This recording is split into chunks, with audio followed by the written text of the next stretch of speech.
My ex-bitch said that I'm a dub, I called that bitch a clown. Girl, you was supposed to have my heart, but girl, you knocked it down. Bro stuck inside the den, cause we can't put our pistols down. Caught him on that block, he try run when shots hit the ground. Retaliation from my brothers, it just won't stop. We dressing up a picture, they turned to mugshot. We love Shosha in his body, know them slugs high. His mama told him he gon' pay if he stand on that block. Call my Glock a rapper, that bitch spin rounds. Remo put a switch up on that Glock, it jump around. Where you at, like Bash? I don't love myself, it bring me down. Oh yeah, we young and dumb, we used to fight and now we blinking niggas down. We do this shit for real, we young and dumb, hopped in that field. Mic check, 1 2 1 2. What's going on, everybody? It's your boy Steven, back with another video. Today's video, I'm going to be giving you guys my top 10 players in the NFL 2022 draft rankings. I know there's going to be a lot of controversy with this list. I know there's going to be a lot of guys that like, oh, you don't have him in your list. Disclaimer, this is my list. These are my opinions. These are who I think are the top 10 players in the class. Now, these could change throughout the weeks, but for right now, these are the list. And with the first guy on my list, I have Kyle Hamilton. To me, he is the best player in the draft. He is a can't-miss prospect. He is one of the best safeties I have seen in a very, very long time. He could potentially go in the top 3. And the last time a safety even went in the top 5 to 6 range was Jamal Adams. And Jamal Adams, to me, is probably a top 3 safety in the NFL when healthy. Kyle Hamilton, to me, is a special player. He's a type of guy that you can build a defense around. Now, I understand safety isn't value as high as other positions like corner or, defensive linemen, quarterbacks, but Kyle Hamilton is a different and special player. To me, he is just a unicorn caliber player. He is so versatile because you can play him at slot corner. You can even play him at linebacker to help with the run. He can play the box. He can help over the middle. He is a all-around safety. One of the things I like about Kyle Hamilton is his tackling ability. His athleticism is off the chart. His speed is off the charts. Kyle Hamilton probably has everything you can want in the safety. Not a lot of safety tackle as well in the NFL, but Kyle Hamilton, he's going to make sure he gets you down. And another thing I like about Kyle Hamilton so much is his IQ. The way he can manipulate a quarterback's eyes, the way he can just disrupt a whole play on his own is what I think makes him so special. And then his range ability, the fact that he can come across the field and just make a hell of a play. I remember when he was playing against Florida State, he was across the field, and his speed, his range to come across the field and make that interception play shows he's everywhere around the field. His ball skills are really, really underrated, and I think that's what makes Kyle Hamilton so good. His run defending, whenever he's on the field and you put him in the box, that running back isn't getting through the hole. That running back isn't gaining a lot of yards if Kyle Hamilton is on the field. I think Kyle Hamilton is a very, very special player, and I think he deserves, I think he should go number 1 overall, but he's probably not, because to me, again, he is the best player in the entire draft. He's my number 1 guy. As a Bengals fan, I would love to have Kyle Hamilton. I know we won't have a shot at him, but if we can just imagine Kyle Hamilton on the Bengals, let's say if the Bengals can't re-sign Jesse Bates, you have Kyle Hamilton on the team. Kyle Hamilton is a special player. And at number 2, I have Kayvon Thibodeaux, the edge rusher out of Oregon, who was the number 1 player coming out of high school and committed to Oregon. And where everyone thought he was going to go to Alabama and things like that, he went to Oregon. Kayvon Thibodeaux, to me, is a plug-and-play edge rusher. To me, he can go number 1 overall. I had him mock going number 1 overall all year, pretty much. And I think Kyle Hamilton is going to be great. And he does so well against the run. I think that's one of his more underrated abilities, that he can really stop the run really, really well. To me, when I look at him play, he gives me a Chase Young kind of, guy. Like, that's who I compare him to. Chase Young. I think he's that kind of a special player and is a Pro Bowl caliber player. Like, I love Kayvon Thibodeau. I think if Kayvon Thibodeau can go to the right defensive scheme, he is going to be a very explosive player, because he's already a very good athlete with explosion and great agility. In the passing game, he has an explosive first step and has a very good ability to counter any type of offensive line move. He rushes with good instinct and feels for the game. And Kayvon Thibodeau is going to be a special player for whatever team that drafts him. Kayvon Thibodeau is just another guy who's a can't miss prospect for. I feel like no matter what team he goes to, he's going to be a Pro Bowl caliber player, an all pro. He's going to be a top 5 edge rusher in the NFL for the next 10 to 15 years. And at number 3, I have Aiden Hutchinson, an edge rusher out of Michigan. Now, Aiden Hutchinson is different. I mean, his strength and power is just unbelievable. He is a number 1 edge rusher and definitely a every down defensive end. He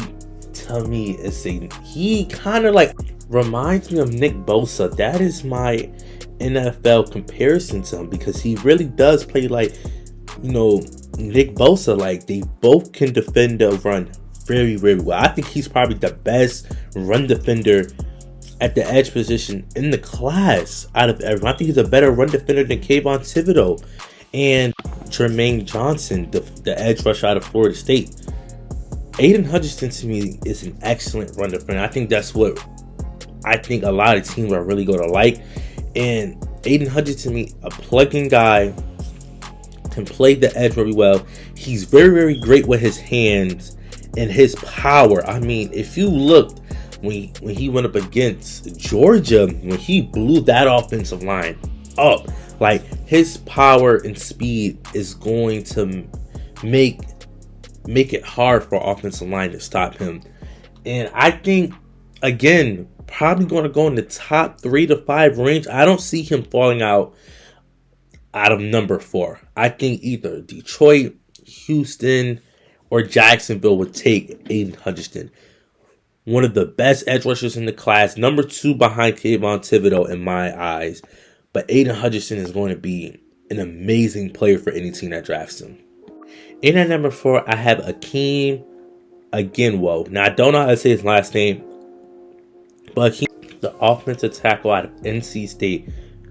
Man, this dude, when he plays football, this man is different kind of breed. He plays with aggression, determination. Like, this man, whenever he's blocking someone, he's going to make sure he takes you down at any means possible. And this is a guy that transitioned from left guard over to left tackle. So he is a versatile offensive lineman. To me, again, a plug-in left tackle. This is a guy who I always wanted the Bengals to target in this draft, because he would be a great addition to our O-lineman, because we have Jonah. Now we have him at either left or right tackle. We have Jackson Carman. Like, he is a transcendent talent at the offensive line. And I mean, the way that he just transitioned to guard the tackle seamlessly and played perfectly, I mean, Lord have mercy. This kid is going to be different. I think looking back, I think he's a better prospect than Penei Sewell. Penei, he had a lot of, he was very great in terms of, his pass protection. But Akeem is better.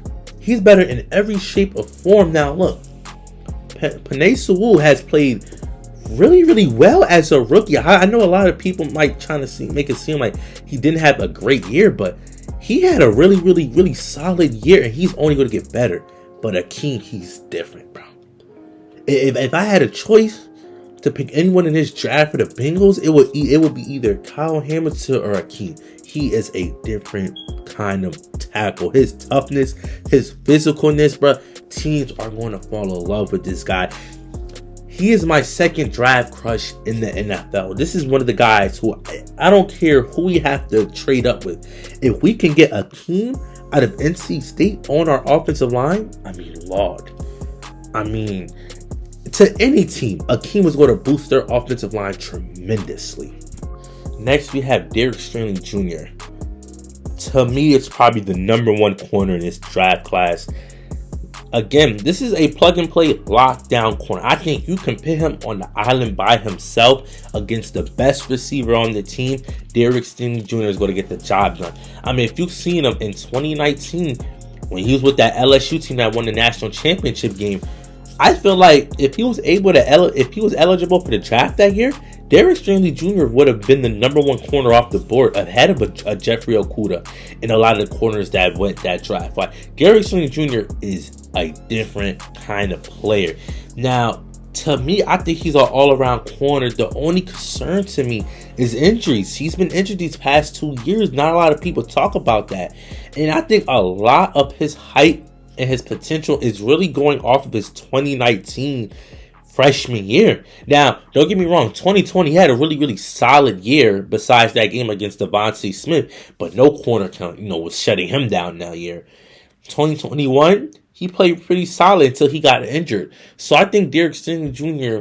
could definitely be a number one corner, a top 5 corner. He kind of reminds me of Jalen Ramsey. That's whenever I watch him, I think of Jalen Ramsey. And I think if he can stay healthy, Derek Stanley Jr. is the top 3 to 5 corner for the next 10 to 15 years if he can stay healthy. Because I believe in Derek Stanley Jr. that much. And he's probably the best corner to come out since Jalen Ramsey. And Derek Stanley Jr. is going to make an impact on any team that he goes to. And at number 6, I have offensive tackle Evan Neal out of Alabama. Evan Neal has a big size frame. I mean, he is, again, probably the best run blocker in this entire draft. I think a perfect team that can use Evan Neal is probably the Baltimore Ravens. I mean, I know they like to run the ball a lot. Their offensive line has issues, but if you can plug and play Evan Neal on the Ravens, that would make the running game more elite. Evan Neal is probably a right tackle in the league. Now, I know he played left tackle. Evan Neal has everything to want in a tackle. The only concern I really have about Evan Neal is that he isn't that great in pass protection. He allowed a lot of pressure. If you look at that Bearcats game, he allowed a lot of pressure to Bryce Young. I think if he can improve on his pass blocking in the NFL, you have a great right tackle for the future for any team. I think Evan Neal probably, the reports are saying he potentially goes to Jacksonville. Now, do I think he can go number 1 overall? Yeah. Should he go number 1 overall? No. But is he a top 5 player in the class? Is he worth a top 5 pick? Yes. There's a bunch of teams that can use a Evan Neal. And at number 7, I have corner Amari Ghee out of Cincinnati. This dude is a 3-star recruit coming out of high school and is now projected to go in the top 10. Amari Ghee, to me, he didn't allow a single touchdown for almost 2 years straight. Amari Ghee is a shutdown corner. He, to me, is up against him and Derek Stanley as the number 1 corner in the class. Like, he is so good. His speed. He is just a different kind of cat. And to me, a lot of his concern is as a tackler. He isn't as a physical tackler as a Derek Stanley Jr. or even a Kyle Hamilton. I think if he can get his tackling ability much better, if he can improve that in the NFL, you have a number 1 corner in Amari Ghee. And even, let's say for example, he goes to a, the Baltimore Ravens, who has Marcus Peters and Humphrey, he can be an excellent slot corner or an excellent number 2. Like, he can play any number 1, 2, or 3 at the DB position.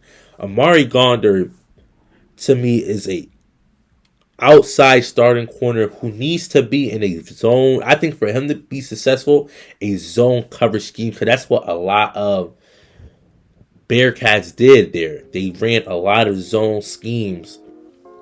But to me, even without that, he's still a great starting outside corner. I love Amari Ghee. He probably goes in the top 10. And a lot of teams will use him. The New York Giants is a team that come to mind. They don't have a number 1 corner on their team. The Jets, like, if the Jets can go back-to-back DBs. They can go Derek Stilling Jr. and then they can go Amari Ghee and have 2 elite corners on their roster. And at number 8, I have linebacker Devin Lloyd out of Utah.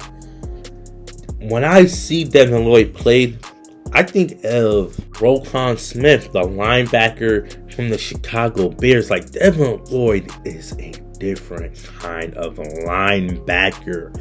Like, he is a day 1 starting linebacker, no questions asked, because he is different. Like, Devin Lloyd is a special kind of player. I think he's one of the more underrated players in the class who should be really considered in the top 5 to 10 range. And I'm seeing a lot of mock draft where he's marked as, 15 to 20, close to the end of the first round. But no, Devin Lloyd is special. I'm telling you, any team that grabs this man is going to fall in love with him, because he is just a traditional linebacker. Like, he is great against the pass. He's excellent against the run. Devin Lloyd is a different kind of player. And that Utah defense was really, really, like, up and down. And he is probably in the NFL, he's probably going to play outside linebacker. You can even put him at middle linebacker. Like, Devin Lloyd is a special kind of player. His competitive toughness, he's a very good tackler. His football IQ, his football instinct is amazing. The way he can disguise if it's a run or pass, the way he can, locate the football. Like, Devin Lloyd is a different kind of linebacker. And to me, he's one of the best players in the class. And to me, who's my number 1 linebacker in this entire class. And at number 9, I have edge rusher Jermaine Johnson out of Florida State.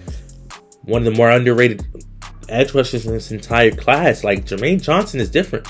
He is, to me, a solid edge rusher. Like, he does everything very, very well. He doesn't do, like, for example, Kayvon Thibodeau. He's great at getting after the passer. Jermaine Praxton, he's good at that.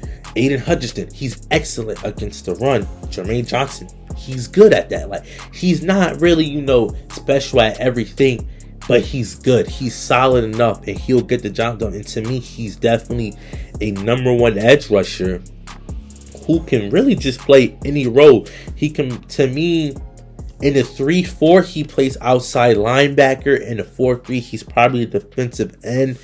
Like, he made a huge impact for that Florida State defense. He's quick off the ball.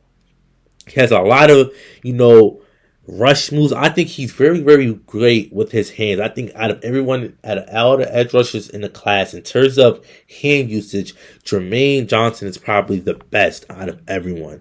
He is a really just solid edge rusher. And I think if a team that can really develop him, they have probably a Pro Bowl caliber edge rusher in Jermaine Johnson.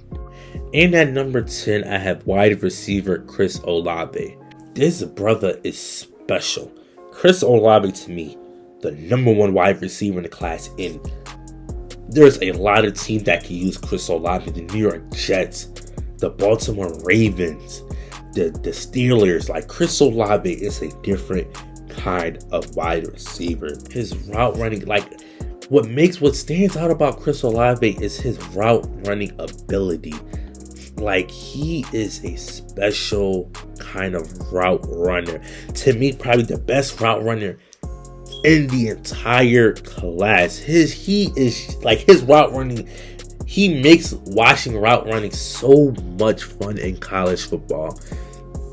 Now, the one thing about Chris Olave is that he lacks the physical structure. He is a light receiver. He's 6'1", 188 pounds.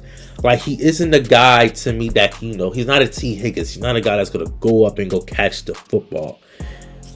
But I think with an accurate passer that can feed him the football, Chris Olave, to me, is going to be special in the NFL. He's a great separator, and if he can go to a team that can get him the ball, because he played with Justin Fields and C.J. Stroud. Those are two very accurate passers. So I think if he can go to a team that can put him in a scheme that can, to his fullest ability, Chris Olave to me is going to be a number one receiver for any team in the NFL. And that's all I have for you guys today. If you enjoyed the video, make sure you smash that like button. Make sure you subscribe. Don't forget to turn those post notifications on. And I'm out. Peace. It's cool to live like us. They see some drugs and they gon' jump right out the guns. Man, I told all my little bros the streets ain't fun. A legend in this rap game. Man, I can die with none. Don't wanna go outside and watch my back, nigga. It's still for 12, they just wanna go around and attack niggas. Man, I cut off the little hoes, they just distract niggas. Build up a stool up in my crib and just make tracks with it. You doubted me, nigga. Just be proud of me, nigga. I got more cash than you. Just be proud of me, nigga. Wanna get my family out the hood. Just be proud of me, nigga. I'm just a nigga who just from the trenches. I don't let nobody doubt me. I don't let no nigga judge me. I just keep going at what I'm trying to do. Keep grinding. Never stop. I thought it